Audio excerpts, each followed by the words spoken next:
Saudações do crente docente, está no ar o CBcast, o podcast da sua lição bíblica. Eu sou o professor Edvanei Fernandes e tenho o prazer de estar iniciando uma maratona, uma jornada de estudos da revista Discipulado 2, da editora Central Gospel, que tem a temática Crescendo em Graça e em Conhecimento. Você que estuda com a gente, você que é novo convertido, você que acompanhou a revista Discipulado 1, agora você terá a chance de dar sequência aos estudos dessas revistas que nós chamamos de Discipulado. Estudamos o Discipulado 1 e agora vamos para o Discipulado 2. É um grande prazer e já nós vamos iniciar aqui a nossa ministração. Antes, eu quero pedir para você que nos acompanha, você que está aqui, o nosso ouvinte, que você possa seguir as redes sociais do Crente Docente. No Instagram, @CrenteDocente. No YouTube, youtube.com/CrenteDocente. Você precisa comentar, se inscrever, compartilhar e acionar o sininho para receber as notificações das nossas novidades. Sem mais delongas, nós vamos para a lição de número 1 dessa revista fantástica, essa revista de Discipulado de número 2, Crescendo em Graça e em Conhecimento. E a lição de número 1 trata sobre um tema muito importante. Você que já começou a fundamentar a sua caminhada, você que já começou a compreender algumas coisas que são importantes para a sua caminhada enquanto cristão, agora você vai evoluir, você vai avançar nos conhecimentos. Na lição de número 1, unidade cristã. Olha só, eu vou ler aqui o texto áureo da lição, que está em Efésios, capítulo de número 4, versículo de número 13. E você pode também ler aí na sua casa, nos seus estudos, fazer as suas anotações no seu caderno e ler todo o capítulo de número 4, tá? Principalmente do versículo 13 até o versículo 16, é importante você fazer essa leitura. Mas aqui especificamente leremos o texto áureo, Efésios, capítulo de número 4, versículo de número 13. Até que todos alcancemos a unidade da fé e do conhecimento do Filho de Deus e cheguemos à maturidade, atingindo a medida da plenitude de Cristo. Olha aí que importante esse versículo, um versículo que trata sobre a unidade da fé. Essa carta que é escrita pelo apóstolo Paulo, tratando sobre a unidade da fé e do conhecimento do Filho de Deus, para que nós possamos chegar à maturidade, atingindo a medida da plenitude de Cristo. Você que está me escutando, você conseguiu compreender que neste versículo o apóstolo Paulo está tratando sobre um aspecto importante da nossa caminhada? Unidade da fé, conhecimento do Filho de Deus, chegarmos à maturidade. É isso que você está fazendo toda vez que você estuda uma lição, toda vez que você estuda a palavra de Deus, você está chegando à maturidade. O objetivo aqui é nós aprendermos a palavra de Deus e alcançarmos maturidade na nossa caminhada de vida cristã. E você, novo convertido, você que está iniciando na fé, ou você, amigo que nos acompanha, saiba que esse assunto ele é de suma importância. Veja que a unidade é um assunto que a gente escuta falar hoje em dia, a gente escuta falar isso dentro da igreja, a gente escuta falar sobre unidade fora da igreja, mas para a igreja de Cristo, a permanência em unidade, a permanência dos membros do corpo de Cristo, e você já vai entender isso, é muito importante. Quando a igreja permanece unida, significa que a igreja tem entendido o propósito de Deus ao ter criado ela. Tudo aquilo que o Senhor cria tem um propósito, e para todo propósito existe a necessidade de permanecer em unidade. Falar em unidade é falar em algo essencial no projeto de Deus. Embora a unidade seja um assunto atual, que gera uma grande atenção, por parte da igreja e por parte de você, que agora também faz parte da igreja. Dentro da igreja, muito se discute sobre unidade. se discute sobre unidade na família, se discute sobre unidade na própria igreja. Mas, além disso, é importante você entender que quando nós falamos sobre unidade, a gente fala sobre muitos outros temas que estão correlacionados, temas que estão associados à unidade. Por exemplo, você já parou para pensar que existe uma ideia de pensar em unidade quando a gente pensa na criação?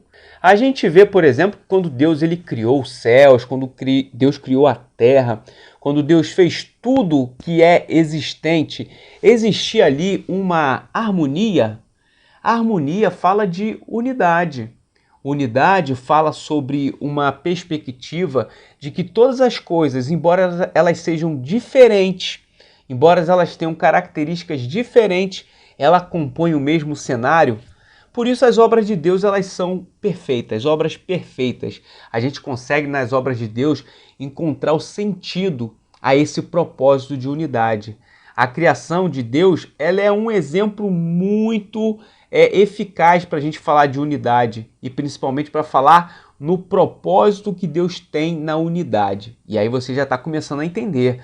Bom, unidade tem a ver com coisas que até são diferentes, mas que trabalham para poder gerar uma harmonia num propósito maior, num propósito de Deus. Deus, ele quando criou todas as coisas, ele fez o quê? Com que coisas fossem colocadas em determinados lugares, tendo elas determinadas funções, mas Deus deu garantia, uma garantia completa de que esses elementos eles iam quê? Se entrelaçar, iriam se integrar para o desenvolvimento de uma obra magnífica aqui nessa terra. A criação de Deus ela é algo perfeita, algo perfeito para que nós possamos não somente contemplar a soberania de Deus, a majestade de Deus, mas também entender a unidade. E aí tem um propósito, sempre tem um propósito aquilo que Deus cria. Primeiro, ele quis estabelecer por intermédio dessa unidade na sua criação um relacionamento. Tudo que Deus cria, ele quer de alguma forma se relacionar com essa criação. Ele quer fazer com que a presença dele seja efetiva com essa criação. E isso fala o quê? De unidade. Imagina você. Você é o ápice da criação de Deus. Isso mesmo. O ser humano é o ápice da criação de Deus.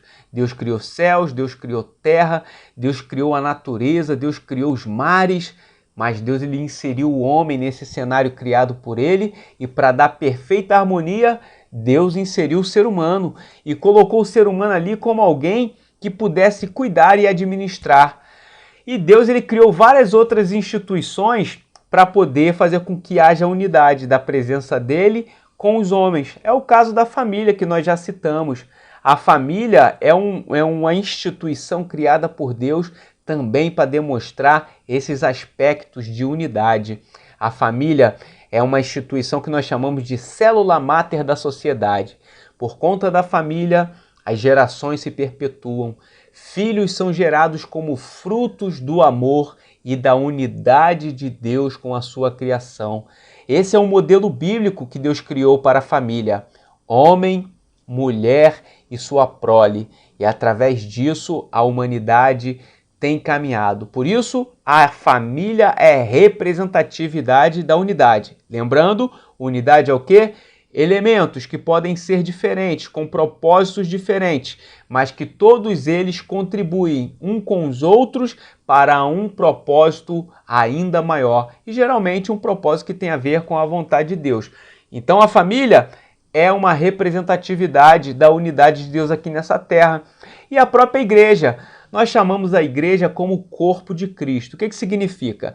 Cristo, que é o cabeça da igreja, ele coordena todos esses membros que fazem parte do corpo de Cristo. Então a igreja, enquanto corpo de Cristo, é a união de todos aqueles que reconhecem Jesus como Salvador, que é o seu caso, reconhecem Jesus como Senhor, como Mestre. E essa é a unidade, essa concordância. Como isso acontece? Bom, eu me junto com você, você se junta com outro irmão, que se junta com outras pessoas que fazem parte da igreja. Esses reconhecem Jesus como Salvador, como Senhor e como Mestre. Logo, eles estão em concordância com um ponto que vai definir eles como pessoas que estão entrelaçadas no corpo de Cristo, membros do corpo de Cristo. Você já viu, por exemplo, que a gente tem alguns títulos que nos definem como cristãos? Existem vários títulos que nós somos chamados que vão nos definir como cristãos. Alguns deles, eles são muito sugestivos. Nós chamamos, por exemplo, os nossos queridos, companheiros de jornada de vida cristã como irmãos. Isso dá uma relação de unidade familiar. Quando nós entramos nessa nova vida junto com Cristo, nós agora fazemos parte de uma família. E é por conta disso que nós chamamos essas pessoas que convivem com a gente, professando a mesma fé, de irmãos. Chamamos também essas pessoas que estão em unidade com a gente de quê? De crentes, porque isso significa unidade da fé em Cristo. Lembra que a gente leu o versículo de número 13 do capítulo de número 4 de Efésios? Exatamente por conta disso, unidade da fé. Por isso chamamos nossos irmãos, mas chamamos também nossos irmãos de quê? De crentes. São cristãos chamados de crentes pelo fato da sua profissão de fé, que está embasada no nosso Senhor Jesus Cristo. Esses irmãos também eles são chamados de santos. Isso representa a unidade do Espírito Santo.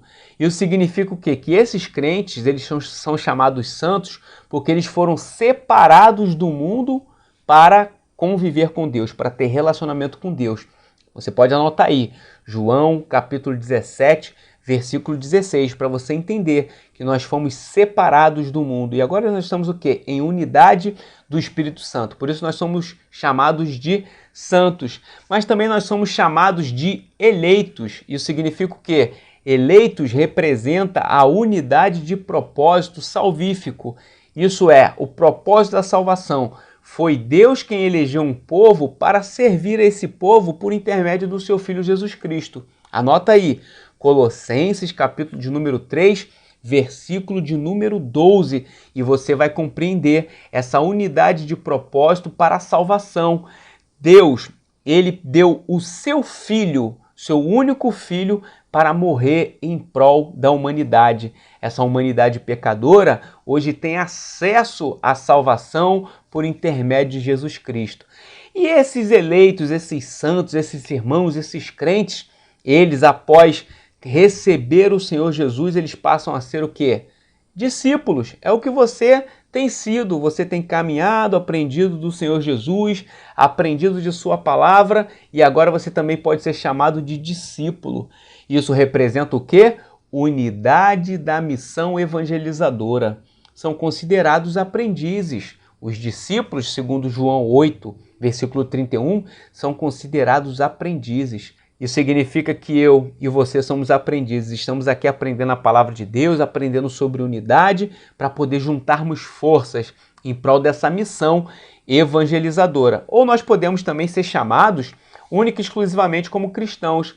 Você sabe o que significa cristão? Cristão significa um pequeno Cristo.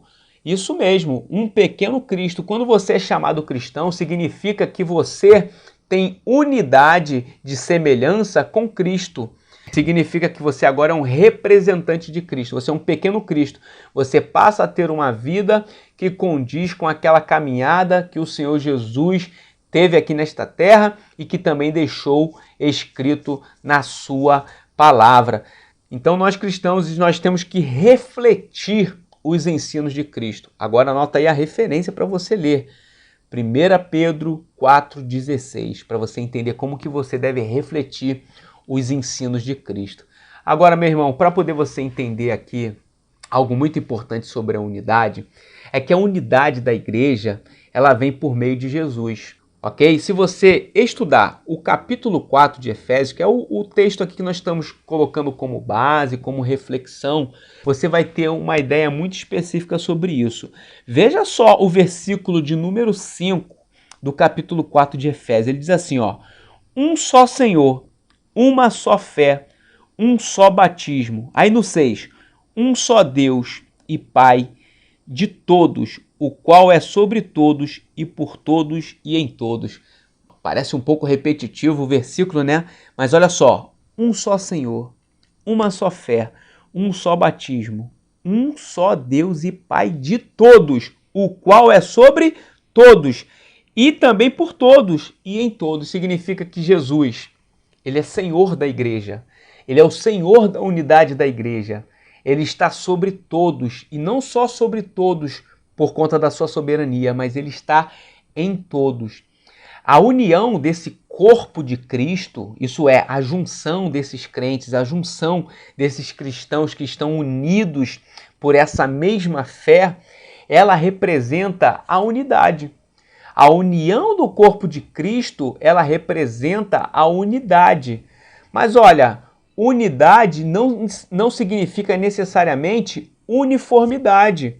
Uniformidade é outra coisa. Por quê? Olha só. O corpo ele é formado por diferentes órgãos. Eles atuam em conjunto e têm um benefício para o todo, ok? A graça, né, ela é representada como uma multiforme, isso é, muitas formas, como também é o corpo. Então, olha só, o corpo de Cristo ele não é uniforme porque ele não tem uma única forma, pelo contrário, a gente tem uma unidade. Unidade fala que de várias formas que compõem um só corpo e esse conjunto está direcionando suas ações para um único propósito, para o benefício de todos. Isso significa o quê? O que eu faço tem influência na vida do meu irmão. Isso representa exatamente a união do corpo. A unidade é a representatividade da união do corpo. Vários membros que têm formas diferentes, funções diferentes, mas que contribuem para um único propósito. Agora eu vou deixar aqui para você um trabalho que eu posso dizer para você que é um trabalho de casa. Você vai anotar aí. 1 Coríntios, capítulo de número 12. Romanos, capítulo de número 12. E vou reforçar aqui para você. Eu quero que você possa fazer também uma leitura aguçada do capítulo 4 de Efésios, ok? Então são 3 capítulos aqui que são importantes para essa aula de hoje, que é sobre unidade. 1 Coríntios capítulo 12, Romanos capítulo 12 e Efésios capítulo de número 4. Você vai estudar esses 3 capítulos para você entender uma coisa que aqui eu vou falar para você, para a gente fazer aqui o encerramento da nossa aula. Deus ele deu instrumentos para que você, enquanto membro do corpo de Cristo, possa utilizar para esse propósito do Senhor aqui nessa terra, que é você ser um embaixador de Cristo, um representante de Cristo, um literal cristão, né? Um crente, alguém que representa, que imita as obras de Deus aqui nessa terra, para implantar a cultura do reino aqui nessa terra. Ele deu instrumentos, ferramentas, e essas ferramentas nós chamamos de dons. Você vai estudar sobre isso, você de repente já estudou, mas a gente tem dado aulas aqui para poder explicar mais especificamente. Mas o que isso tem a ver com unidade? Significa que esses membros diferentes, eles recebem ferramentas diferentes, mas tudo isso deve ser usado em prol da unidade da igreja aqui nessa terra. Eu concluo dizendo para você, você é importante para poder exercer a unidade do corpo de Cristo, para exercer a unidade na igreja de Cristo. Por que isso? Deus, quando ele criou todas as coisas, ele pôs tudo em harmonia. Você aprendeu isso aqui. Ele garantiu essa integração desses membros, desses elementos, né, tanto da natureza quanto da humanidade, para poder cumprir o seu propósito. É por isso que o apóstolo Paulo, que é o escritor dessas cartas que eu aqui narrei para você, Romanos, 1 Coríntios, Efésios, ele trata tanto sobre isso. Sabe por causa de quê? O apóstolo Paulo era alguém interessado em união, em unidade, para que a igreja desenvolvesse essa obra. Sabe o que isso representa? Representa algumas coisas que você talvez vai viver na sua caminhada de vida cristã. Você vai ver pessoas com opiniões diferentes, pessoas com gostos diferentes, mas que devem estar ligadas a um único propósito, que é proclamar o reino de Deus aqui nessa terra.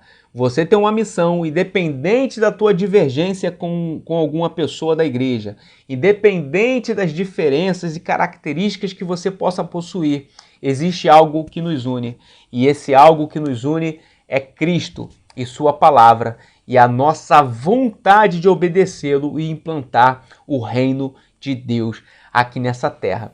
Que Deus abençoe a sua vida. Muito obrigado por você estar aqui com a gente no nosso CDcast da revista Discipulado 2, aqui tratando sobre um assunto muito legal, um assunto que diz respeito à continuidade da sua caminhada, crescendo em graça e em conhecimento. E eu termino dizendo aqui para você que você possa crescer em graça e em conhecimento. Isso significa que você vai ser um praticante da palavra de Deus. Eu quero pedir para você reforçar o nosso pedido inicial, que você possa se inscrever no nosso canal no YouTube, youtube.com/crentedocente, clica no botão inscreva-se, vai, ative as notificações, curta tudo que nós estivermos compartilhando, seu conteúdo de primeira qualidade no Instagram, @crentedocente, que você vem ali clicar para seguir e ficar atento das nossas novidades. Que Deus abençoe sua vida, que você possa dar continuidade na próxima lição e em todas as lições que disponibilizaremos. E que o Senhor abençoe a sua vida e que você possa continuar crescendo em graça e em conhecimento. Deus abençoe!